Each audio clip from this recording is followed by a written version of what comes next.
আসসালামু আলাইকুম ওয়া রাহমাতুল্লাহ।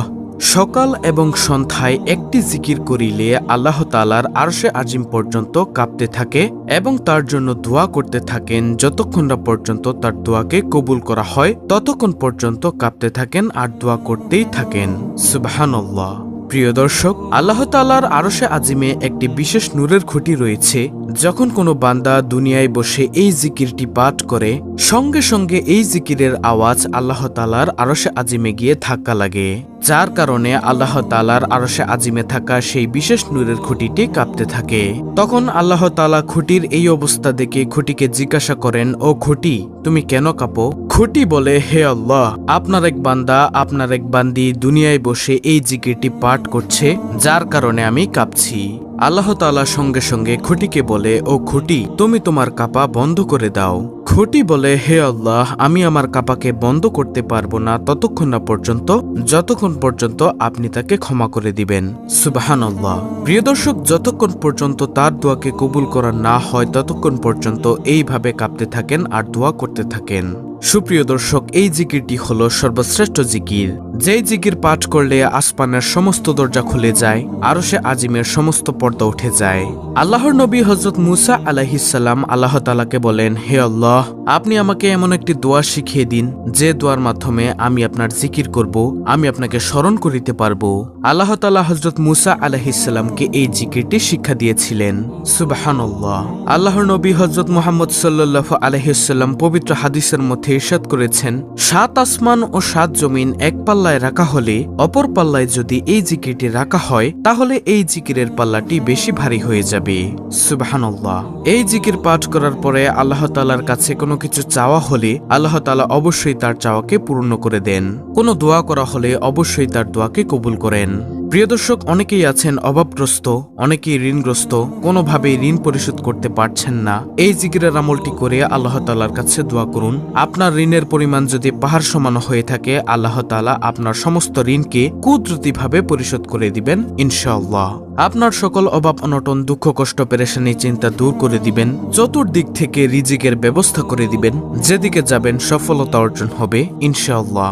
এছাড়াও এই জিকিরের আমলটি করে আল্লাহ তাআলার কাছে দোয়া করুন। আল্লাহ তাআলা অবশ্যই আপনাকে নেককার সলিহিন সন্তান দান করবেন, যে সন্তান আপনার জন্য দুনিয়া ও আখিরাতে কল্যাণকর হবে। সুবহানাল্লাহ। দর্শক, দোয়াই হচ্ছে সকল কিছুর মূল। আপনি এই জিকিরের আমলটি করে আল্লাহ তাআলার কাছে যত নেক দোয়াই করেন না কেন, আল্লাহ তাআলা তা কবুল করবেন। কারণ আল্লাহ তাআলার কাছে কোনো কিছু না চাইলে আল্লাহ তাআলা অসন্তুষ্ট হন।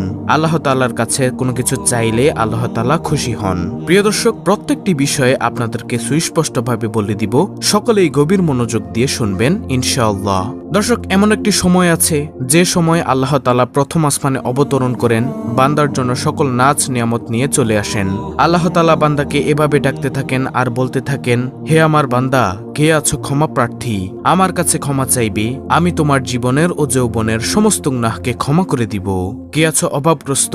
আমার কাছে রিজিক চাইবে, আমি তোমাকে রিজিক দান করব। কে আছো ঋণগ্রস্ত? আমার কাছে সাহায্য চাইবে, আমি তোমার সমস্ত ঋণকে কুদরতিভাবে পরিশোধ করে দিব। কে আছো সন্তানাদি হয় না? আমার কাছে সন্তান চাইবে, আমি তোমাকে নেক সলিহিন সন্তান দান করিব। সুবহানাল্লাহ। আল্লাহ তাআলা প্রত্যেকটি বান্দাবান্দীদেরকে এভাবে নাম ধরে ধরে ডাকতে থাকেন আর বলতে থাকেন। আর সেই সময়টি হলো রাতের শেষ তৃতীয়াংশে। যেমন ধরেন রাত 2টা অথবা 3টার দিকে। এই সময়ে 2 রাকাত তাহাজ্জুদ নামাজ পড়ে যদি জিকিরের আমলটি করতে পারেন, কপাল খুলে যাবে, ভাগ্য পরিবর্তন হয়ে যাবে, আপনি যা চাইবেন তাই পাবেন। আল্লাহ তাআলা আপনার দোয়াকে কখনোই খালি হাতে ফিরিয়ে দিবেন না ইনশাআল্লাহ। প্রিয় দর্শক, আপনি যদি তাহাজ্জুদ নামাজের পরে এই আমলটি করতে না পারেন তাহলে অবশ্যই ফজরের নামাজের পরে এবং মাগরিবের নামাজের পরে এই আমলটি করবেন। এই আমলটি তাহাজ্জুদ নামাজের পরে কিভাবে করবেন, ফজরের নামাজের পরে কিভাবে করবেন এবং মাগরিবের নামাজের পরে কিভাবে করবেন, প্রত্যেকটি বিষয় আপনাদেরকে বলে দিব। আপনি যদি তাহাজ্জুদ নামাজের পরে এই আমলটি করতে পারেন সবচেয়ে বেশি উত্তম হবে। এজন্য যথেষ্ট চেষ্টা করবেন তাহাজ্জুদ নামাজের পরে এই আমলটি করার জন্য। আপনি যদি তাহাজ্জুদ নামাজের পরে এই আমলটি করেন তাহলে তাহলে নিয়মটি ভালো করে শুনুন। প্রথমে আপনি ঘুম থেকে উঠে যাবেন 2টা অথবা 3টার দিকে, কারণ এই সময়ে আল্লাহ তাআলা প্রথম আসমানে বান্দার জন্য সকল প্রকার নাজ নিয়ামত নিয়ে অবতরণ করেন আর ডাকতে থাকেন। এজন্য চেষ্টা করবেন 2টা বা 3টার সময় ঘুম থেকে উঠার জন্য।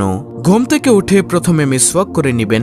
যদি মিসওয়াক না থাকে তাহলে অবশ্যই ব্রাশ করে নেবেন, তবে মিসওয়াক করা উত্তম। অতঃপর উত্তম রূপে অজু করবেন। অজুর পূর্বে ছোট্ট একটি বিষয় অবশ্যই লক্ষ্য করবেন, সেটা হলো অজুর নিয়ত করা। অজুর পূর্বে নিয়ত না করিলে অজু সহি হয় না, অজু পরিপূর্ণ হয় না। এজন্য অবশ্যই অজুর পূর্বে নিয়ত করবেন।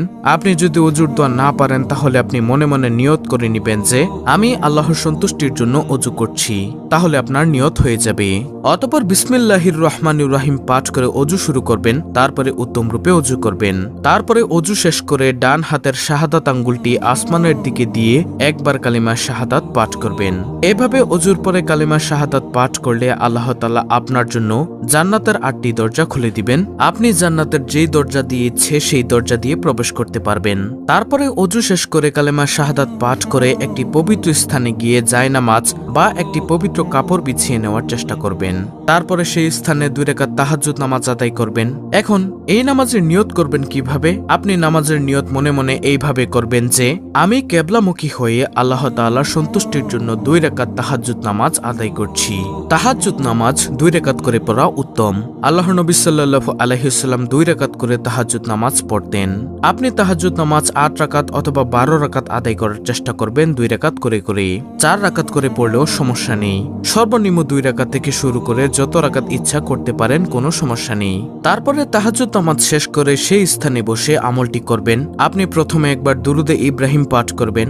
যদি দুরুদে ইব্রাহিম না পারেন তাহলে যে কোনো দুরুদ, যেমন সাল্লাল্লাহু আলাইহি ওয়াসাল্লাম, এই ছোট্ট দুরুদটিও পাঠ করতে পারেন। দুরুদ পাঠ করার পরে একটি ছোট্ট ইস্তেগফার এভাবে পাঠ করবেন। আস্তাগফিরুল্লাহাল্লাযী লা ইলাহা ইল্লা হুয়াল হাইয়ুল কাইয়্যুম ওয়া আতুবু ইলাইহি লা হাওলা ওয়ালা কুওয়াতা ইল্লা বিল্লাহিল আলিয়্যিল আযীম। তারপরে এই 2টি দোয়া পাঠ করার পরে আপনি দোয়া ইউনুস পাঠ করবেন, যেটি পাঠ করার ফলে আপনার সকল বিপদ আপদ বালা মুসিবত দূর হয়ে যাবে। আর দোয়া ইউনুসটি হলো লা ইলাহা ইল্লা আনতা সুবহানাকা ইন্নী কুনতু মিনাজ জালিমিন। তারপরে আরো একটি ছোট্ট দোয়া পাঠ করবেন, যেটা হলো লা হাওলা ওয়ালা কুওয়াতা ইল্লা বিল্লাহ।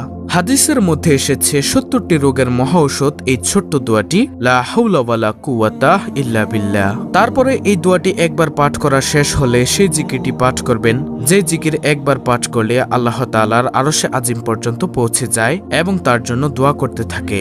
সুবহানাল্লাহ। আর সেই জিকিরটি হলো লা ইলাহা ইল্লাল্লাহ। এটি আপনি 100 বার পাঠ করবেন।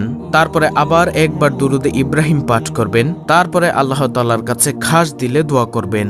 যদি তাহাজ্জুদ নামাজের সময় আপনি আমলটি না করতে পারেন, ঘুম থেকে উঠতে দেরি হয়ে যায়, তাহলে ফজরের নামাজের পরে করবেন। তারপরেও যদি করতে না পারেন তাহলে মাগরিবের নামাজের পরে করবেন। তারপরে মোনাজাতের মধ্যে আপনার সকল কাঙ্ক্ষিত চাওয়া পাওয়াগুলো আল্লাহর দরবারে তুলে ধরবেন। ইনশাআল্লাহ আপনার সকল চাওয়া পাওয়া আল্লাহ তাআলা পূর্ণ করে দিবেন। তো এই ছিল আমাদের আজকের ভিডিওতে আমলের নিয়ম যেভাবে বলা হয়েছে আপনারা সেই নিয়মে আমলটি করবেন। যদি না বুঝে থাকেন ভিডিওটি আবার দেখুন।